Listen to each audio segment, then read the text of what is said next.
Voice. आज का हमारा टॉपिक है अल्फाज और जुमले जो कि हमने मौसम की शिद्दत से बचने की तदाबीर से लिए गए हैं। वतन, इसका जुमला है हमारा वतन बहुत खूबसूरत है। सेकंड है काश्तकारी, किसान काश्तकारी करते हैं। नंबर 3 मौसम, मुझे बहार का मौसम अच्छा लगता है।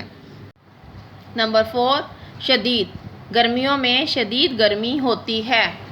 नंबर 5 है बेटा हमारा हरारत, सूरज से हरारत हासिल होती है। नंबर 6 मुनासिब, सर्दी से बचने के लिए मुनासिब कपड़े पहनने चाहिए। नंबर 7 हल्की फुल्की, हमें रोज़ाना हल्की फुल्की वर्जिश करनी चाहिए। नंबर 8 बुखारात, पानी से बुखारात बनते हैं। नंबर 9 तबीयत, आज मेरी तबीयत बहुत नासाज है। नंबर 10 बारीक, गर्मियों में हम बारीक कपड़े इस्तेमाल करते हैं। ये था बेटा हमारा आज का टॉपिक, जिसे आप अपने पेरेंट्स की निगरानी में अपनी टेस्ट कॉपीज़ पर लिखिएगा और याद कीजिएगा। शुक्रिया।